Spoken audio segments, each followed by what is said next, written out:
Donald Trump. She rarely attends any meetings with Donald Trump at all. She's barely with him, but she's there more frequently right now. I think it's important to note that yesterday, Donald Trump was first, I believe, supposed to be in Paris with the coalition of the willing, with Zelensky, with French President Emmanuel Macron and other European leaders.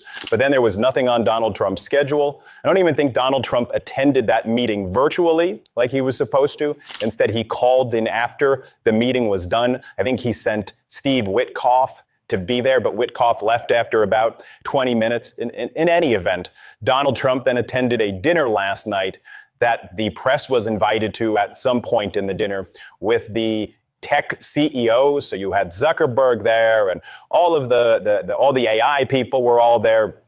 And Donald Trump was asked a question: do you plan to speak with Putin in the near future? And you'll see that he needs Melania to basically help him understand the question, because in my opinion, as Donald Trump is physically and mentally rotting, we've seen this before. He doesn't really know where he is.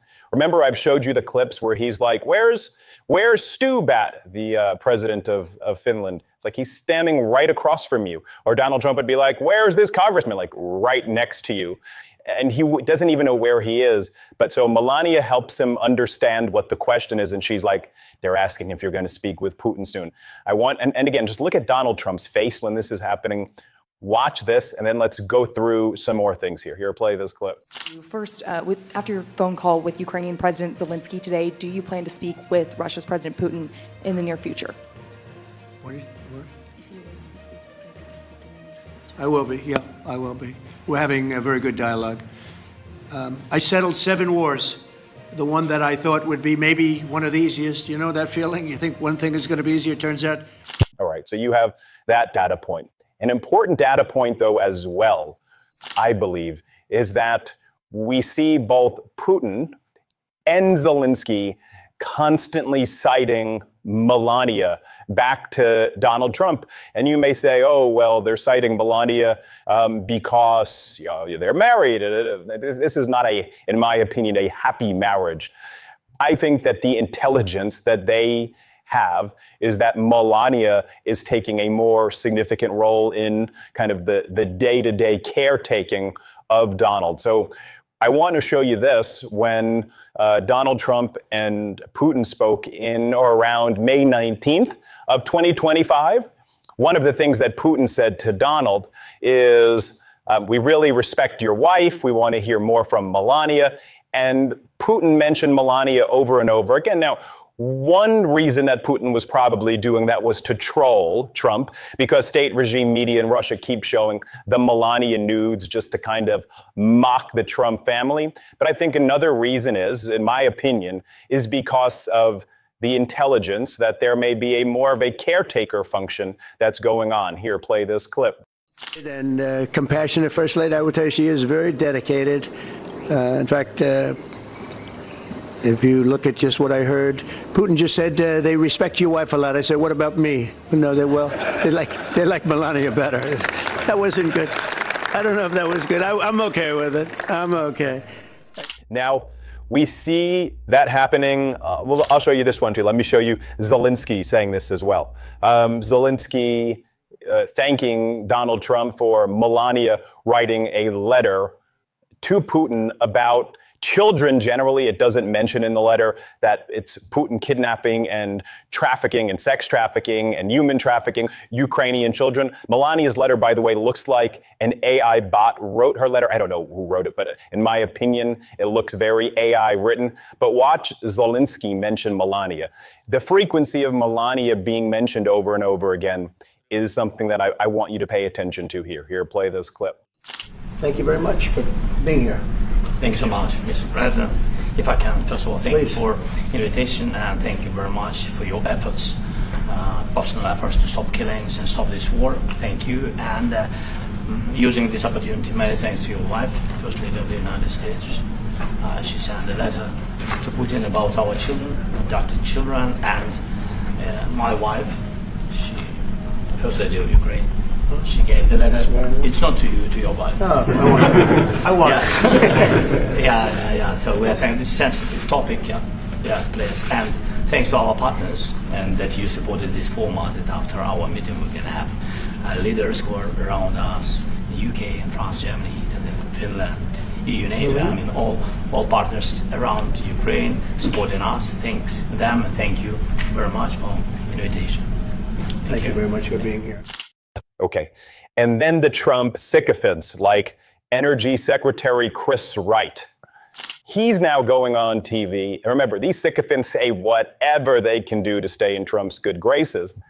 Well, now this cabinet and all the people who suck up to Trump in that MAGA world are saying that Melania should get the Nobel Peace Prize. They're saying that Melania is brilliant. She's wiser than all of us. She's the smartest lady on earth. I'm not making this stuff up. Like, here's Energy Secretary Chris Wright saying that Melania is the wisest person. And it should be noted that Melania has now taken control over the AI initiatives at the White House. Melania is running the AI. I mean, I just want you to think how utterly deranged that is, that Melania is running AI and the Energy Secretary saying she's the smartest of us all. Now, again, I think this falls in line with her serving as this caretaker function. Here, play this clip right here. There's some treacherous territory we're going to be crossing. I think it's going to be very disruptive, as you said, in some good ways. I think there's going to be some bad ways. I mentioned earlier in the show, Chris, that, or Secretary, that Pope Leo said this is one of the biggest challenges facing humanity from an ethical point of view. I want to show you, our viewers, a clip from Melania as she announces this presidential challenge. The President's National Artificial Intelligence Challenge invites every student in America, from kindergarten to 12th grade, to unleash their imagination and showcase the spirit of American innovation. Our educators will guide and empower you through this process to build a brighter, stronger future for us all. Your reaction? Oh my gosh, look, I'm working every day on using AI to figure out how to cure cancer or launch fusion energy or understand dark matter. Our Defense Department's trying to figure out how to keep America safe. We're using different applications. God bless the First Lady. She, of course, is wiser than all of us and is realizing the real killer app of AI may be to lift up the education of children across our country, no matter where they come from, to expand their life opportunities and bring them new possibilities. She's inspiring everyone to come together across the cabinet and across the industry to focus on what's America's biggest challenge: give our kids better educations, better tools, more optimism so they can pursue the American dream. I am so inspired by that lady. God bless her.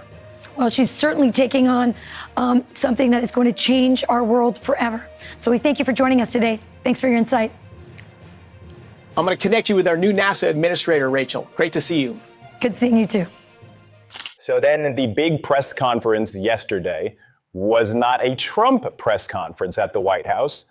Trump's, as you know, tries to do multiple press conferences every day. He did the event last night where he was with Melania, and Melania helped him as like a hearing aid for him, as in a caretaker function.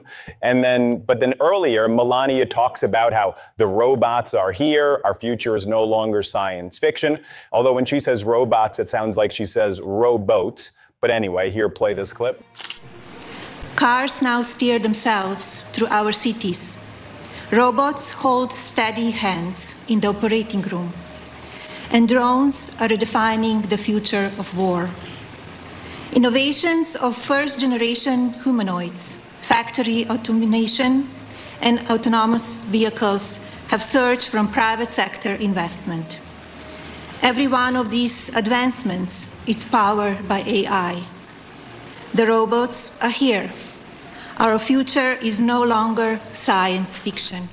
And I hope this is all starting to add up to you, because then you have Anna Paulina Luna saying that, you know who should get the Nobel, this is MAGA Republican Congresswoman, you know who should really be getting the Nobel Peace Prize? Not Donald Trump, Trump and Melania. Play this clip. Do you think that the Nobel Peace Prize Committee people will actually come around? Or at some point, I guess maybe they need him more than he needs them. Most certainly. If the Nobel Peace Prize Committee knows what's good for them, they do the right thing and nominate him. But also, too, I think that Melania Trump might also have a nomination. I think that she's been very instrumental in discussions with Russia. And also, too, I think that she's going to be a key reason why we're able to broker peace with Ukraine. I love that. They could be the first joint couple to earn the Nobel Peace Prize. And then even better would be if they then turned it down. Now, I think word spread to all of the MAGA sycophantic influencers as well, because they've been circulating fake images of Melania being featured on the Vanity Fair front cover, which says the American Queen, Melania Trump's silent revolution inside the private world of America's most enigmatic first lady. The other hand, you had Gavin Newsom mock that because it was a fake cover. Melania was never actually on the Vanity Fair cover. Melania's team tried to leak to the New York Post that she turned Vanity Fair down, but it seems that no one in Vanity Fair, in terms of their writing and editorial staff, wanted anything to do with Melania. But then you had Gavin Newsom mock it and said, the American King, Gavin Newsom's vocal revolution inside the private world of America's most enigmatic governor right there. So you see him mocking her as well. I want to point out a few other data points while we're going through all of this. I want to remind you of this.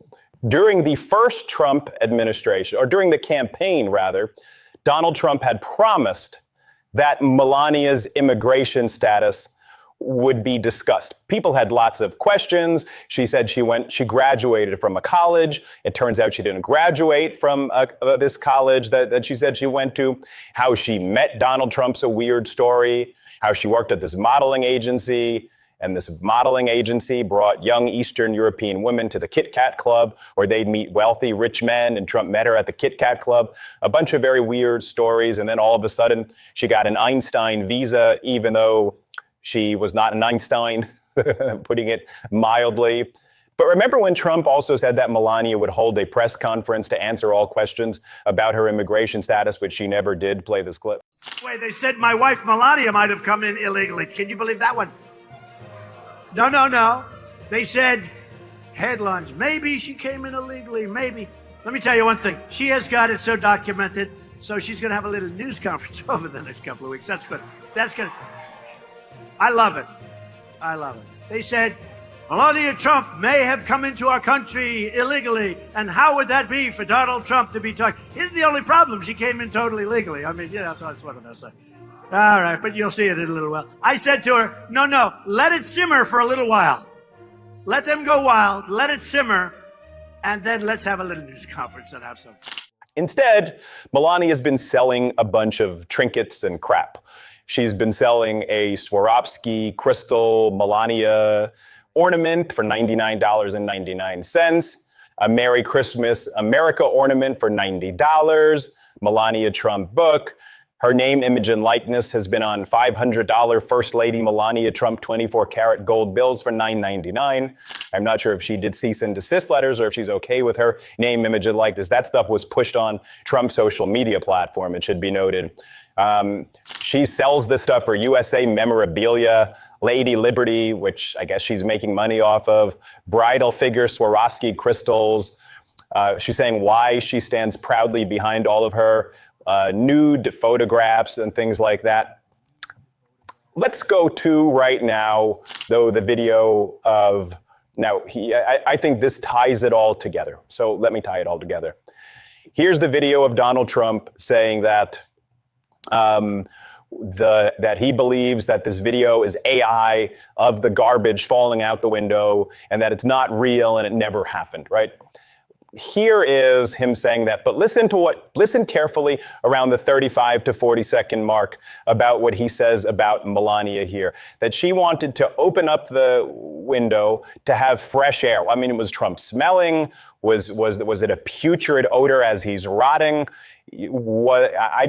Was the garbage bags being thrown out? Things relating to him and issues that he may be having, that they wanted to not go through the normal channel, so they put it in garbage bags and threw it out the window, and she wanted fresh air.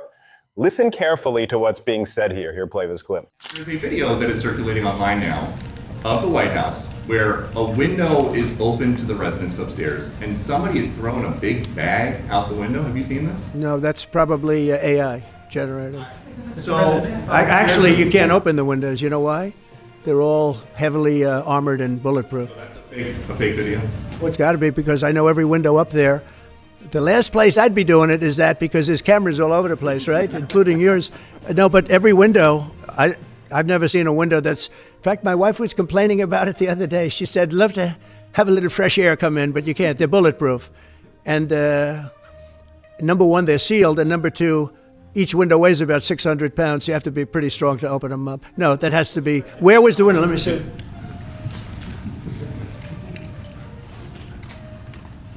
Maybe from the renovations?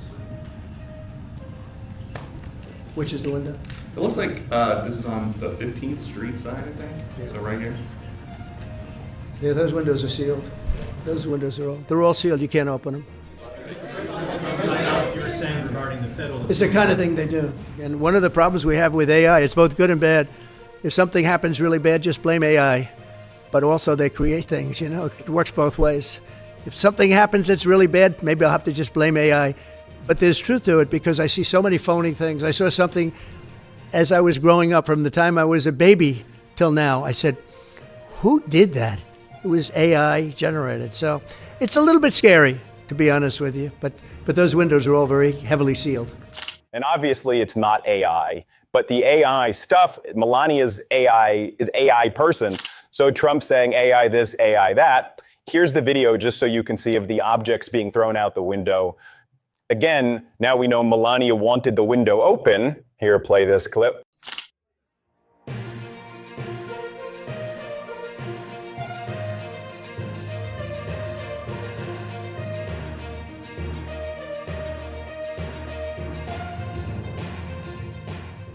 And then finally, here's Donald Trump saying that whenever he doesn't like the answers or when he wants to cover things up, he blames it on AI. You were saying regarding the federal... It's the kind of thing they do. And one of the problems we have with AI, it's both good and bad. If something happens really bad, just blame AI. But also they create things, you know. It works both ways. If something happens that's really bad, maybe I'll have to just blame AI. But there's truth to it because I see so many phony things. I saw something as I was growing up from the time I was a baby till now. I said, who did that? It was AI generated. So it's a little bit scary, to be honest with you. But those windows are all very heavily sealed. So you be the judge, you tie it all together,